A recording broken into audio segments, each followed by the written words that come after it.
A new line of Sony phones have arrived. We will take a look at what was announced and a quick review of the main features.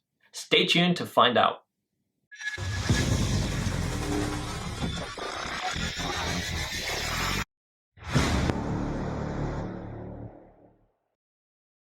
Hello and welcome to Power Up. If this is your first time here and you want to stay up to date with the latest tech news, reviews and comparisons, hit that subscribe button and the notification bell so you don't miss anything. There will also be a little giveaway as a thank you if we can hit 500 subscribers. More info on that soon. I've put timestamps in the description if there are any parts in particular you want to jump straight to. But first, let's take a quick look at some updates and news. The date is now official for the Apple event Spring Loaded, which is going to be held on April 20th. This was initially leaked by Siri. It is rumored that we may see some new updated iPads, AirTags, and new iMacs. Apple's 24-hour free music video streaming service, Apple Music TV, is now available in the UK. This can be found in the Apple Music app in its own section labeled Apple Music TV. The service has started in the US in October 2020, but has now been released in the UK and Canada. And finally, Nintendo has released a new color for their Switch Lite, blue. But this is being debated because it does look purple. I actually think it still looks quite nice. Okay, so today we will jump straight into the Sony event with the tagline, Speed and Beyond. Sony have announced 3 new phones. The flagship Sony Xperia 1 Mark III, the Xperia 5 Mark III, and the Xperia 10 Mark III. Let's take a look at the Xperia 1 Mark III. I'd like to start off by saying that Sony has a great reputation in the camera world. And I'll be honest, I'm using a Sony Alpha 6600 right now. So I was kind of hoping that some of that magic would be given to the Xperia's camera too. So Sony have improved on their autofocus technology in the Mark III, with greater tracking capabilities introduced by a world's first variable telephoto lens in a smartphone. The variable telephoto lens ranges between 70mm and 105mm. There is also an ultra-wide camera ranging between 16mm and 24mm. And finally, a digital zoom called AI Super Resolution Zoom, which can zoom to up to 300mm. It has 12 megapixel sensors as well as dual phase detection sensors to balance between the quality of the photos and the speed. The autofocus accuracy has also been improved by having 247 autofocus points within the frame. The burst photo mode has been improved by performing 60 calculations per second, having the focus and exposure be calculated 3 times between each individual frame, giving a more accurate final result. It has 20 frames per second continuous burst shooting, which is a feature that was engineered by the same team that made the Sony Alpha camera series. Low light burst photography has also been improved because of some enhanced algorithms. A dedicated shutter button has also been added to the phone to give that real camera feel. Pressing it down halfway will enable a continuous autofocus feature to stay in focus on a moving subject. Real-time tracking is also a feature from the Alpha cameras that is now in the Xperia. This allows the focus to remain on the subject even if they are moving quickly. This is enabled by tapping onto the screen on where you'd like the camera to focus on. Basically similar to how you'd focus on most smartphones these days. You can also shoot in RAW photo mode.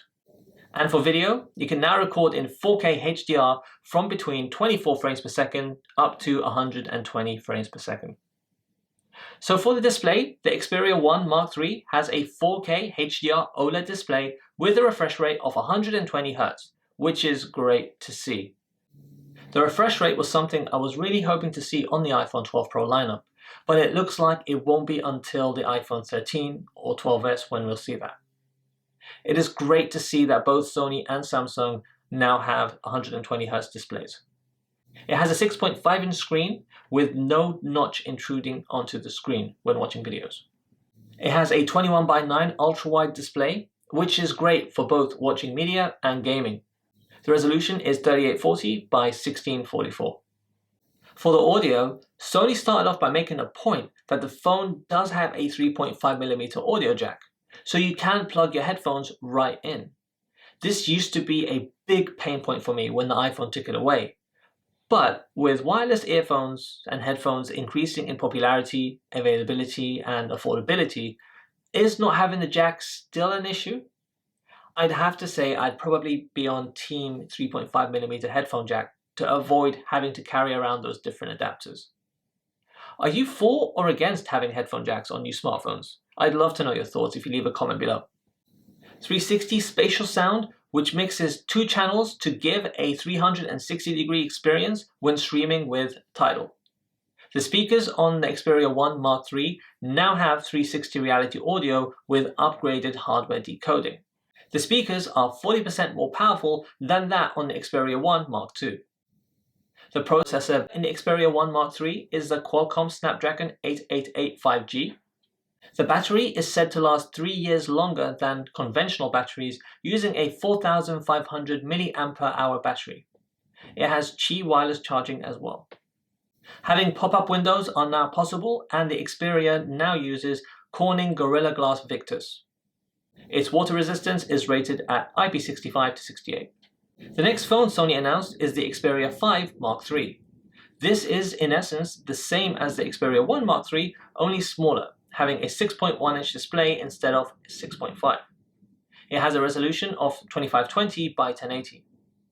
One other difference is that the Xperia 1 Mark III has 12GB of RAM and 256GB of storage space.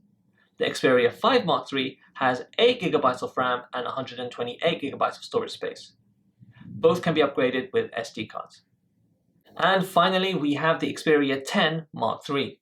It's described as being a mid-range model with 5G.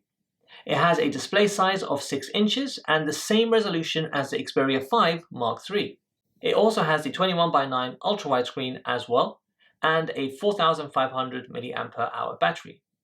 The refresh rate, however, is 60Hz and not 120. There is also a difference in the rear cameras, and also no 5-axis stabilization on the front camera.